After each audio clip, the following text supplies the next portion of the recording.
네, 안녕하세요. 저는 한국학중앙연구원의 이상무입니다. 오늘 조선시대 학교에서는 어떤 방식으로 공부했을까? 이 주제를 가지고 여러분과 함께 이야기를 해보도록 하겠습니다. 오늘의 학습 주제입니다. 오늘의 학습 주제는 김홍도의 서당에서 확인한 전통적인 교육 방식은 무엇인지, 두 번째로는 향교의 등교 방식과 수업 방식은 어떠했는지, 세 번째로는 성균관의 교육 방식은 어떠했는지, 그리고 이러한 교육 방식을 통해서 역사적 관점에서 다시 생각해보는 오늘날의 교육 방식을 한번 생각해 보도록 하겠습니다. 오늘의 학습 목표는 이렇게 세 가지입니다. 첫 번째는 조선시대 학교의 수업 방식을 이해할 수 있다. 두 번째로는 조선시대와 오늘날 수업 방식의 공통점과 차이점을 도출할 수 있다. 세 번째로는 긴 역사적 안목에서 오늘날의 수업 방식의 특징을 파악할 수 있다. 이렇게 되겠습니다. 네, 그러면 오늘의 사례를 한번 확인해 보도록 하겠습니다. 중학교에서 미술 과목을 담당하고 있는 교사 A씨는 지난주에 학생들에게 김홍도의 서당을 가르쳤습니다. 그 그림은 우리나라 전통교육을 소개할 때 등장하는 대표적인 그림이고 A씨 자신에게 매우 익숙한 그림이기에 수업 준비는 수월했습니다. 그런데 수업 중에 한 학생이 뜬금없이 A씨에게 이렇게 물었습니다. 그림에 등장한 학생들의 나이가 다양한 것 같은데요. 모두 같은 반에서 같은 내용으로 배웠나요? 학생의 질문에 A씨는 다소 당황했습니다. 조선시대 교육에 대해 뭐라고 답해야 할지 자신이 없어 다음 시간에 알려주겠다고 했습니다. A씨가 김홍도의 서당에서 울고 있는 아이에게 주목하다 보니 그 장면이 조선시대 수업 방식을 함축적으로 묘사한 그림일 수 있다는 것을 미처 생각하지 못했습니다. A씨는 다음 시간에 학생들에게 어떻게 답을 해 주어야 할까요? 그래서 오늘 서당에서부터 향교 그리고 성균관까지 한번 수업 방식을 확인해 보겠습니다. 일단 첫 번째로는 서당은 어떤 교육기관인지 그리고 서당에서는 어떤 방식으로 수업을 했는지를 같이 확인해 보도록 하겠습니다. 네, 그러면 지금부터 서당에 대해서 설명을 간단히 드리도록 하겠습니다. 서당은 조선시대의 대표적인 초등교육기관입니다. 그런데 원래 서당이라고만 불리지는 않았고 서재, 서당, 서실, 정사, 가숙 등 다양한 이름으로 불렸습니다. 그런데 이 다양한 교육기관이 주로 어린 학생들을 대상으로 하고 있고 초보적인 한자 교육을 실시하고 있었고 사적으로 설립된 교육기관이라고 한다면 우리는 서당이라고 통칭했다. 이렇게 말씀드릴 수 있을 것 같습니다. 자, 이 그림은 김홍도의 서당입니다. 우리나라의 전통교육을 대표하는 그런 그림이라고 할 수 있죠. 이 그림에 대해서 많은 학생들한테 이렇게 질문을 하면 첫인상은 되게 엄격하다는 이미지가 있습니다. 그리고 중간중간에 이 선생님의, 훈장님의 모습이라든지 학동들이 웃는 모습이라든지 이런 걸 통해서 해양미가 느껴진다 이렇게 표현하는 경우들도 있습니다. 그렇긴 하지만 기본적으로는 엄격함에서 크게 벗어나지는 않는 것 같습니다. 그런데 이 그림을 잘 보다 보면 학생들 앞에는 책들이 하나씩 있는데 가만히 보시면 훈장님의 책상 위에는 책이 없습니다. 왜 없을까요? 혹시 이 부분에 대해서 생각해 보신 적이 있으신가요? 과연 왜 없을지에 대해서 한번 좀 같이 고민해 보도록 하겠습니다. 자, 이 조선시대 서당의 모습을 보게 되면 굉장히 다양한 연령대의 학생들이 있습니다. 여기 그림에서도 보게 되면 모두 9명의 학생들이 있죠. 자, 근데 이 서당에서는 단순히 우리는 천자문만 생각하지만 그 외에도 천자문, 동몽선습, 소학, 하학진암, 사소절, 동연학칙 등등등 여러 가지 책들이 있었습니다. 만약에 훌륭한 훈장님이라면 당연히 모든 책을 다 외우고 있었을 거고 실제로 서당의 훈장님들의 상당수는 다 외우고 있었긴 했습니다. 그런데 그럼에도 불구하고 이 장면이 그것을 모든 것을 설명해 준다고 보기는 어렵습니다. 당시 조선의 서당에 보게 되면 다양한 연령대의 학생들이 있었습니다. 아까 보신 그림에도 모두 9명의 학생들이 다양한 연령대로 존재하고 있었죠. 그리고 교재도 매우 다양했습니다. 우리는 천자문이나 동몽선습 정도만 알고 있지만 그것 이외에도 여러 책들이 있었습니다. 그런 것을 통해서 우리는 이런 가정들을 좀 해볼 수 있습니다. 혹시 숙제를 확인하는 장면이 서당 교육의 중심은 아니었을까? 그리고 훈장님은 학생마다 다른 것을 가르치고 있었던 게 아니었을까? 그렇게 되면 선생님의 주된 역할은 학생들의 학습 상태를 확인하는 게 아니었을까? 그리고 이 방식이 당시에 보편적인 방식이었을까? 이런 부분들에 대해서 좀 우리는 고민해 볼 필요가 있습니다. 그렇다면 서당뿐만 아니라 다른 교육기관에서는 어떻게 공부했는지를 함께 확인해 볼 필요가 있겠습니다. 그래서 우리는 향교의 교육 방식으로 넘어갈 겁니다. 자, 이제 향교의 등교 방식과 수업 방식에 대해서 고민을 해보겠습니다. 향교란 무엇인가? 그리고 향교의 등교 방식과 수업 방식은 어떠했는지를 이번 이 절에서는 확인해 보시면 되겠습니다. 자, 향교는 조선시대의 지방행정구역인 부, 목, 군, 현마다 하나씩 설치되었던 교육기관입니다. 오늘날로 치면 각 시나 군에 하나씩 설치된 교육기관이었다. 이렇게 말씀드릴 수 있겠습니다. 정원은 행정구역의 크기에 따라서 작은 곳은 30명, 많은 곳은 90명까지 있었습니다. 그리고 성균관과 같은 구조로 사당 공간과 학당 공간이 같이 있는 형태를 띠고 있습니다. 자, 사당 공간에는 대성전, 동무, 서무와 같이 공자와 공자의 제자, 그리고 중국과 한국의 훌륭한 학자들의 위패를 모셔진 공간이 있고요. 학당 공간에는 명륜당과 동제, 서재가 있습니다. 명륜당은 강당과 교관들의 업무 공간이 있고요. 동제와 서재는 유생들의 기숙사다. 이렇게 이해하시면 되겠습니다. 자, 지금 이 보시는 것은 조선시대 당시 한강 남부의 행정구역입니다. 지금하고는 굉장히 다르죠. 자, 여기를 보시게 되면 지금 노량진에서부터 이렇게 빨갛게 표시된 이 부분이 바로 과천입니다. 여기에 관악산도 있고요. 남태령이 여기 있네요. 그리고 과천은 여기에 있습니다. 자, 그러면은 노량진에 살고 있는 사람은 어느 학교로 다녀요? 과천에 있는 과천향교로 출입을 하게 되는 겁니다. 그리고 여기가 양재인데요. 양재는 이렇게 경계선이 그어져 있죠. 이쪽에 보면 광주라고 되어 있습니다. 지금 광주향교는 경기도 하남시에 있습니다. 그러면 양재에 살고 있는 이 사람은 광주로 다니겠죠. 그러면 매일 광주로 3시간씩 걸어서 왔다 갔다 해야 되는 그런 상황이다. 이렇게 볼 수 있습니다. 노량진에서 과천까지, 양재동에서 하남시까지 매일 걸어 다니는 게 뭐 이론적으로는 가능했을 수는 있겠지만 그게 과연 적절한지는 잘 모르겠습니다. 뭐 매일 다니면 건강할 수는 있겠지만 굉장히 시간 낭비라고 우리는 생각할 수밖에 없겠죠. 그렇다면 과연 당시에는 어떻게 학교를 다녔을까요? 이것과 관련해 가지고는 그 학교 사목이라고 하는 문건에서 우리는 그 힌트를 얻을 수가 있습니다. 거기에 보게 되면 그 서울에 있는 사학의 수업 방식에 대해서 간략히 설명하고 있습니다. 자, 사학은 서울에 있는 교육기관으로 향교와 같은 위상의 학교라고 보시면 되겠습니다. 동학, 서학, 남학, 중학 4개의 학교로 구성이 되어 있기 때문에 우리는 사학이다 이렇게 이야기를 하고 있고요. 자, 여기에서 힌트가 하나 있습니다. 뭐냐면 여기 잘 보시면 5개의 번으로 나누어 매번 20명씩 학교에 있게 하는데 10일을 기한으로 돌아가면서 남게 한다라는 표현이 있습니다. 이건 무슨 얘기냐면 전체 학교의 정원을 5개의 번, 5개의 조로 나눕니다. 그래서 그 5개의 조에 있는 유생들이 열흘씩 돌아가면서 공부를 하는 게 당시 사학의 수업 방식이었습니다. 그런데 중요한 것은 이게 사학뿐만 아니라 향교에 대해서도 똑같은 규정을 적용합니다. 역시 5번으로 나눈다. 이렇게 이야기를 하고 있죠.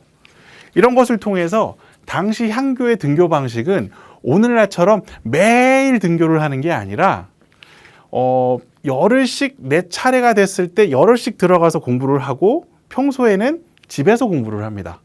집에서 공부를 하다가 내 차례가 됐네? 하면 또 열흘 들어갔다가 빠지고 그 다음에 다음 조가 들어가고 이런 방식으로 수업을 하게 되는 거죠. 사실은 혹시 이제 향교를 가신 분들은 그런 생각을 하셨을 겁니다. 향교를 혹시 갔다 오신 분들은 여기가 기숙사라고 이야기를 하죠. 여기는 대전 유성구에 있는 진잠향교입니다.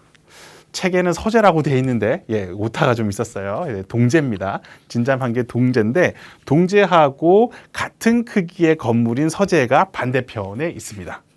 근데 진잠향교는 현 단위 향교이기 때문에 정원이 30명입니다.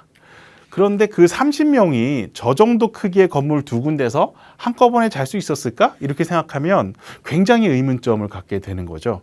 사실 그러한 의문점을 가졌을 수도 있으셨을 텐데 만약에 이렇게 5개의 조를 나눠 가지고 열흘씩 돌아가면서 공부를 하게 된다면 그러면은 30명이 5개의 번으로 나누면 6명이 되겠죠.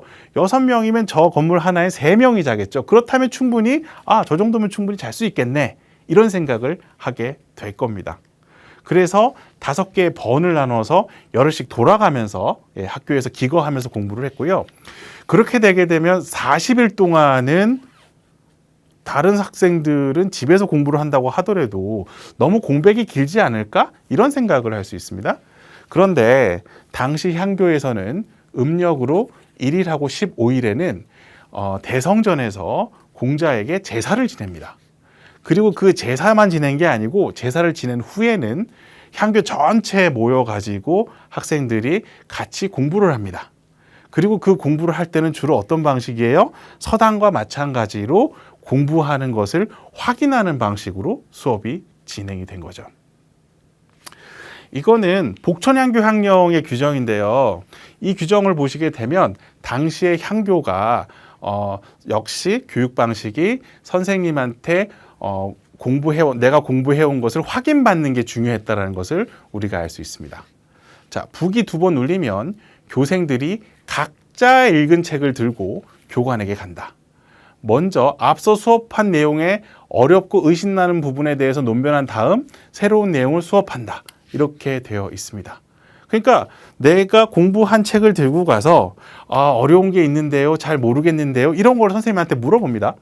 그리고 그게 어느 정도 해소가 되면 선생님과 학생들이 토론도 하고 그 다음에 혼도 나고 잘못했으면 혼도 나고 잘했으면은 칭찬도 받고 그 다음에 새로운 것도 이제 또 진도도 나가고 이런 방식으로 수업을 했다는 거죠. 기본적으로 자기가 읽어온 부분을 선생님께 확인을 받고요. 그 확인이 끝나야 새로운 내용을 나가게 됩니다. 근데 이 과정에서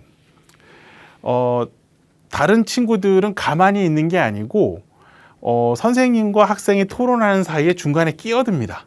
그래서 함께 참여해서 질문도 하고 그 다음에 나는 그렇게 생각하지 않은데요 라고 하면서 의견도 제시하고 이런 식으로 진행을 하게 되는 거죠.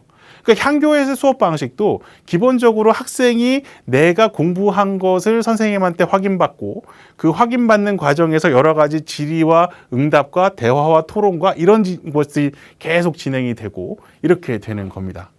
만약에 그렇다면 김홍도의 서당에 나타난 그 교육 방식은 서당에서 공부하는 일상적인 장면이 아닐까? 즉 서당에서 공부하는 방식대로 향교에서 그대로 이어져 온 게 아닐까? 이런 생각을 우리는 해볼 수 있을 겁니다. 자, 다음으로는 성균관 이야기를 좀 해보겠습니다. 자, 서당에서도 그렇게 공부를 했죠. 향교에서도 내가 공부한 걸 확인받는 방식으로 공부를 했죠. 그렇다면 성균관은 어떤 식으로 교육을 했는지 또 지금부터 살펴보도록 하겠습니다. 성균관은 어떤 교육기관이고 그리고 성균관의 교육 방식은 어떠했는지 함께 살펴보도록 하겠습니다. 자, 성균관은 중앙의 교육기관입니다. 조선시대에. 그리고 고구려의 태학, 고려의 국자감, 신라의 국학 이런 식의 어떤 그 중앙의 가장 큰 최고의 교육기관의 위상을 갖고 있는 그런 교육기관이다 이렇게 말씀드리겠습니다.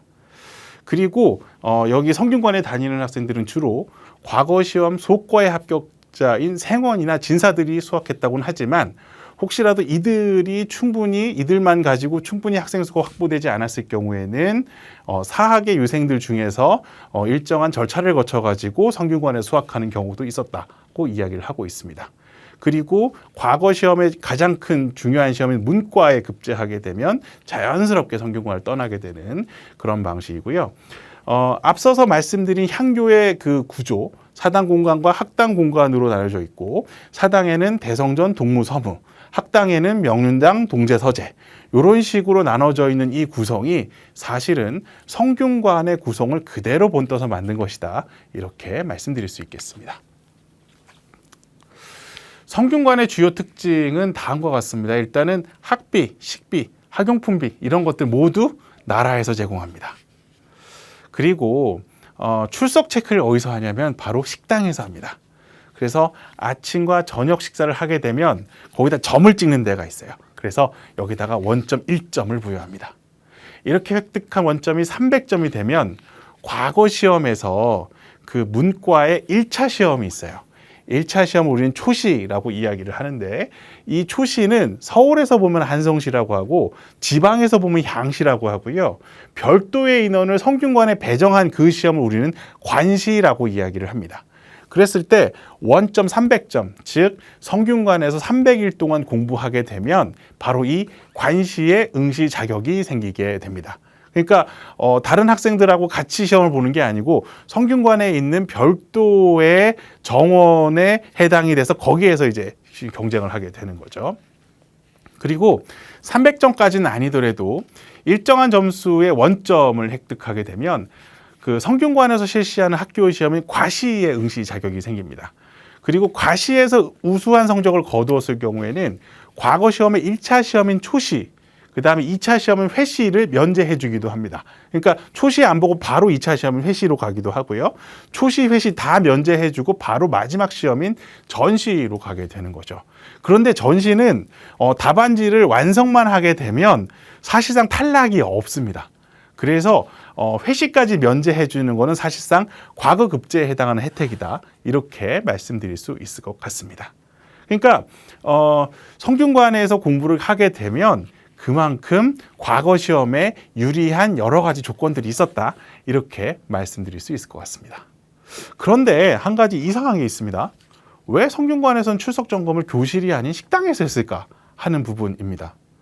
여러분들 잘 생각해 보시면 여러분들은 출석 점검할 때 어디서 점검해요? 대개 특히 대학 같은 경우는 바로 교실에서 하죠.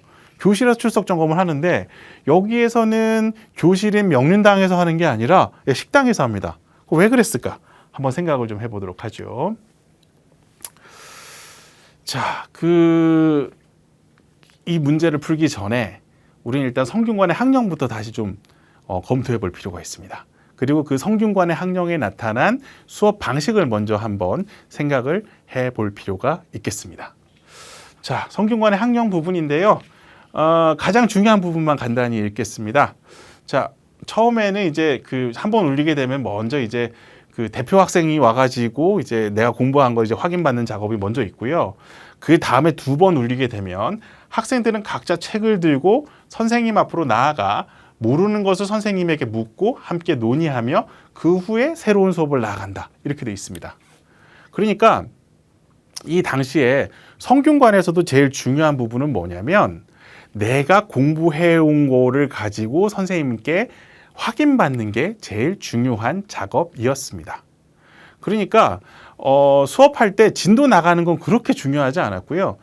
물론 중요할 수도 있겠지만 그 자체가 중요한 게 아니라 다음 시간에 어디까지 읽어와라 라고 하게 되면 그 부분을 읽고 자기의 생각을 정리해서 선생님께 잘 말씀드리는 것, 그래서 내가 이 부분을 제대로 공부했는지를 확인받는 것, 이게 성균관 교육에서 제일 중요한 부분이다, 이렇게 말씀드릴 수 있겠습니다. 그렇게 되면 사실은 이렇습니다. 성균관 같은 경우도 교실의 수업도 굉장히 중요하지만 한편으로는 평소에 수업 끝나고 나서 내가 스스로 공부하는, 내가 스스로 동제 또는 서재에 와서 내 방에서 또는 존경각 같은 데서 내가 스스로 공부하는 그러한 작업들이 매우 중요하게 됩니다. 단순히 교실에서 벌어지는 수업 장면만 중요한 게 아니라 성균관 안에 있는 모든 공간이 굉장히 중요한 공간이 된다, 이렇게 말을 할 수 있겠습니다. 자, 다시 한번 말씀드리면 성균관의 수업 방식은 다른 곳과 비슷합니다.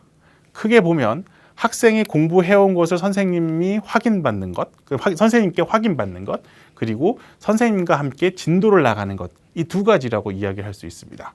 그리고 이 방식은 아까 말씀드렸듯이 서당과 향교에서도 비슷한 방식이고요.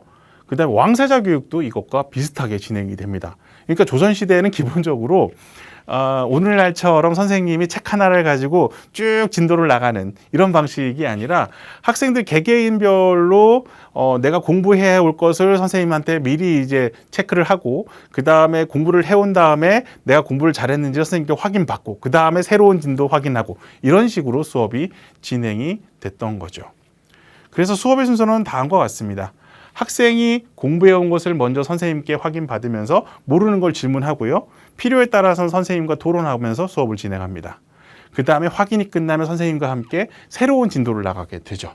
그리고 다음 수업 시간에 학생은 지난 시간에 새롭게 나간 부분에 대해서 스스로 학습을 해오는 겁니다. 이 스스로 학습을 해오는 부분까지 수업의 연장이라고 한다면 그러면 출석 체크를 굳이 교실에서 할 필요가 없겠죠.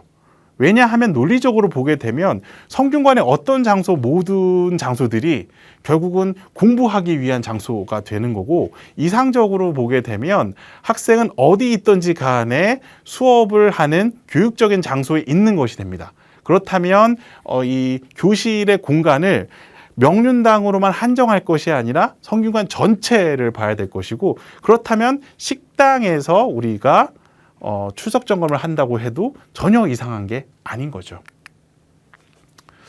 자, 근데 우리가 한 가지 더 확인해야 될 게 있습니다. 뭐냐면 아까 그 성균관의 수업 방식을 보게 되면 일단은 내가 공부하는 걸 확인하는 장면이 있고요. 그 다음에 새롭게 진도를 나가는 장면이 있습니다. 근데 이렇게 생각할 수 있어요. 아니, 진도 나가는 것도 중요하지 않습니까? 이렇게 당연히 반문할 수 있겠죠. 그것과 관련해서 우리는 시학례의 규정을 한번 좀 살펴볼 겁니다. 이 시학례는 뭐냐면 그 학문을 살핀다라는 뜻이에요. 시학이라는 뜻이. 그래서 왕이 성균관에 와서 지금 현재 학문적 수준이 어떠한지를 살피는 그런 행위입니다. 그래서 보통 시학례를 하게 되면 왕이 성균관으로 와서 먼저 대성전에 있는 공자에게 참배를 하고 그 다음에 명륜당으로 자리를 옮겨서 지금 어떤 식으로 공부하고 있는지를 확인하는 거죠. 실제로 스승과 학생이 공부하는 뭐 그런 방식으로 하는 것은 아니고 보통 선생 역할을 맡은 신하와 학생 역할을 맡은 신하가 있습니다. 그래서 이 두 사람이 서로 공부한 걸 확인하고 서로 토론하고 대화하고 하는 장면, 이거를 참관하고 가는 거죠. 자, 보시면 그렇습니다. 내시가 서안, 책상을 내오면 근시는 서책을 강서관에게 주며 강서관이 강소해서 그를 강하면 시간관, 그러니까 강서관이 뭐냐면 그 학생 역할을 맡은 신하입니다. 이 사람이 이제 내가 공부한 거를 쭉 이제 확인하는 그걸 이제 읽어가기 시작을 하면 시간관은 잘못을 논하여 비판한다. 그러니까 시간관은 선생님 역할을 한 거죠. 그러니까 그 강서관이 쭉 읽으면 시간관이 선생님 역할을 하면서 이건 잘했네, 잘못했네 이런 것들을 따지게 되는 겁니다. 이제 그렇게 진행을 하고 나서 임금님이 자리로 내려와 작은 장막으로 돌아온다 이렇게 돼 있습니다. 그리고 이제 임금님은 그 자리를 뜨게 됩니다. 그래서 임금은 학생이 얼마나 공부를 잘 해왔는지 확인하는 장면을 참관합니다. 따라서 당시의 수업의 중심은 새로운 진도를 나가는 것이 아니라 학생이 공부해온 부분을 확인하는 그 장면이 수업의 중심이라고 할 수 있습니다. 그러니까 임금이 수업을 참관하러 갔는데 수업의 두 가지 부분 중에서 새롭게 진도 나가는 거는 안 보고 그냥 학생이 얼마나 공부를 잘해왔는지를 확인하는 그 장면을 우리는 시학내에서 볼 수 있단 말이에요. 그렇다면 당시의 사람들도 중요하게 여겼던 거는 새로운 진도를 나가는 것이 아니라 학생이 얼마나 기존에 공부해와야 될 것들을 잘 소화해서 왔는지를 확인하는 것이 중요하다. 이렇게 말씀드리겠습니다. 자, 이제 역사적 관점에서 오늘날의 교육 방식에 대해서 한번 다시 생각해 볼 겁니다. 과연 현재 학교 수업 방식은 언제부터 시작이 되었을 것이고, 그리고 우리가 교육의 역사를 왜 배워야 될지에 대한 이야기를 간략히 하면서 마무리하겠습니다. 사실은 조선시대 수업은 중심은 여기 보라색으로 표시한 부분들입니다. 그래서 먼저 학생들이 공부해오기로 한 것들을 학습을 하고 이거를 선생님한테 공부해온 것을 확인을 받고 그 다음에 새롭게 진도를 나갑니다. 그러니까 이게 반복되는 구조인 거죠. 사실 오늘날에는 수업의 중심이 여기죠. 새롭게 진도를 나가는 겁니다. 그리고 진도를 나갈 때 뭐 지난번에 학습했던 부분들을 한번 확인하는 작업을 거치기는 하지만 그게 수업의 중심인 것 같아 보이지는 않습니다. 그리고 수업 후에 선생님이 자 이거 복습해와 라고 얘기는 하지만 그거는 약간 하면 좋은 거지 마치 꼭 해야 될 것 같은 그런 느낌은 아니라는 거죠. 이런 조선시대의 수업 방식을 보면 어떻게 보면 플립드 러닝하고 좀 비슷한 게 아닌가라는 생각들도 좀 해봅니다. 플립드 러닝의 정의들이 좀 있겠지만 그래도 이제 그 중에 하나를 좀 가져와 봤습니다. 온라인상에서 디지털 매체를 활용하여 교사가 준비해 놓은 자료를 통해 학생들이 기본 선행학습을 하고 오프라인인 교실에서는 심화 보충 학습을 위한 문제 해결, 동료들 간의 토의, 토론 등 다양한 학습자 중심의 활동을 통해 수업을 진행하는 교수 학습 방법이라고 플립드 러닝을 정의하고 있습니다. 성균관 수업과의 차이는 뭐냐면 그때 당시엔 동영상 수업이 없으니까 수업의 말미에 앞으로 공부해야 될 부분을 한번 확인하는 그런 정도의 부분이 있습니다. 그러니까 오늘날 플립드 러닝은 미리 동영상을 보고 아니면은 하여튼 다른 자료들을 미리 좀 보고 온 다음에 수업이 임하게 된다면 과거 성균관에는 동영상이 없으니까 수업의 말미에 그런 부분이 있었다는 거죠. 하지만은 성균관 수업과의 공통점을 좀 확인한다면 일단 기본적으로 선행학습을 전제로 한다는 것은 분명히 비슷한 점이 있을 겁니다. 그리고 그 선행학습 이후에 교실에서는 선생님과 동료들 간의 토론, 질의응답 또는 여러 가지 활동을 통해서 자신의 생각을 정리한다는 점에서는 성균관 수업과 플립 러닝은 비슷한 점이 있다. 이렇게 말을 할 수 있을 겁니다. 사실은 그 지금의 수업 방식이 등장하게 된 것은 근대 공교육이 도입된 이후부터입니다. 그리고 조선시대 이전까지는 조선시대 유사한 방식으로 수업이 진행이 되었죠. 학교에서 여러분들이 수업 들었던 그런 방식, 그런 방식으로 수업을 하게 된 것은 길어야 150년 정도밖에 되지 않습니다. 몇천 년 동안의 역사적인 이 관점에서 보게 되면 지금의 수업 방식이 오히려 플립드, 거꾸로 된 게 아닌가 이렇게 생각할 수도 있을지 모르겠습니다. 사실 고교학점제의 예를 제가 교재에서 살짝 들었는데요. 고교학점제는 기본적으로 무학년제를 인정하는 것이라고 볼 수 있습니다. 그런데 우리 교육의 역사를 전체로 보게 되면 학년제를 전제로 해서 학교를 운영한 시기는 거의 없습니다. 대개는 무학년제를 전제로 해서 학교를 운영해 왔다는 거죠. 그렇다면 조선시대의 수업 방식을 통해서 앞으로 우리가 무학년제로 가야 된다라고 했을 때 조그마한 힌트, 실마리 이런 것들을 찾을 수 있지 않을까? 이렇게 생각을 해볼 수 있을 것 같습니다.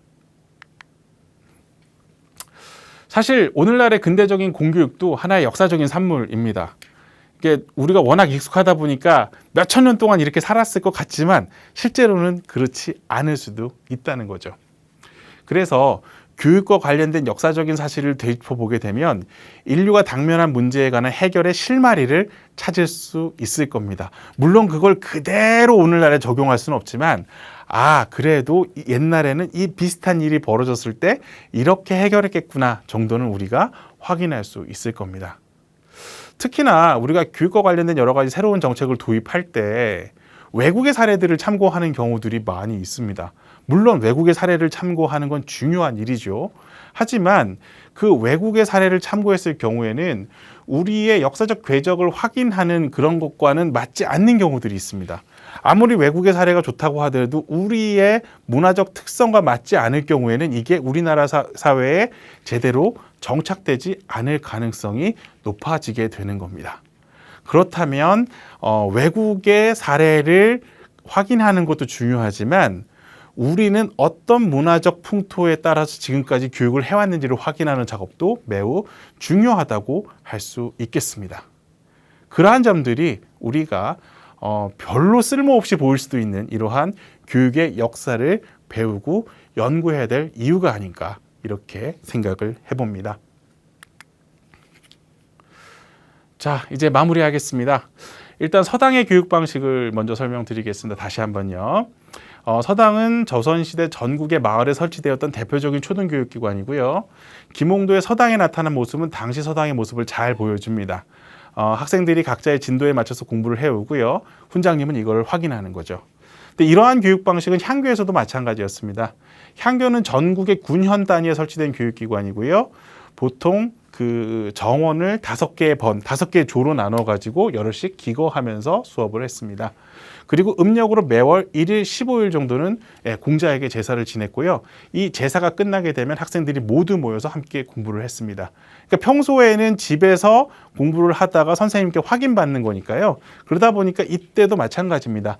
학생들이 각자 공부한 부분을 선생님께 확인받는 방식으로 수업이 진행되었습니다. 성균관의 교육 방식도 역시 마찬가지입니다. 성균관에서도 학생이 공부해온 것을 선생님이 확인하는 거고요. 그 다음에 조선시대 왕도 학교에서 수업을 참관한다라고 하는 것은 새롭게 진도 나가는 것을 확인하는 게 아니라 학생들이 공부하는 것을 선생님이 확인하는 장면을 참관했다. 이렇게 말씀드릴 수 있겠고요. 이거는 성균관뿐만 아니라 왕세자 교육에서도 비슷하게 적용됐다. 이렇게 말씀드리겠습니다. 그리고 다시 한번 말씀드리지만 이러한 교육 방식은 길어야 150년 이렇게 말씀드릴 수 있겠고요. 조선시대 교육 방식은 어떻게 보게 되면 플립드 러닝하고도 유사한 면도 있습니다. 물론 이거는 토론거리이기도 하죠. 긴 역사적 안목에서 보면 오늘날의 교육이 어떻게 보면 거꾸로 된 것일 수도 있습니다. 그래서 역사적 사실들을 통해서 우리는 오늘날의 문제 해결에 대해서 작은 실마리를 찾을 수 있지 않을까 이런 생각을 해보면서 여러분들이 조금이나마 교육의 역사에 대해서 흥미를 가졌으면 좋겠다 하는 소망을 가져봅니다. 심화 질문은 이렇게 되어 있고요. 추천 활동은 조선시대 교육 방식과 플립드 러닝의 관계에 대한 토론을 한번 해보시면 어떨까라고 생각을 해봤습니다. 조선시대 교육 방식이라고 하는 것이 플립드 러닝과 유사한 면도 있고 차이점도 있기 때문에 여러분들이 여러 가지 자료 조사를 통해 가지고 조선시대 교육 방식을 플립드 러닝으로 적용할 수 있는가 그렇지 않은가 한번 활동을 통해서 진행을 해봤으면 하는 생각을 해봤습니다. 그리고 시간이 되시면 이런 추가 학습 자료들을 확인하시면서 조금 더 교육의 역사에 관해서 관심을 가져줬으면 좋겠습니다. 이상으로 제8장 강의를 마치도록 하겠습니다. 수고하셨습니다.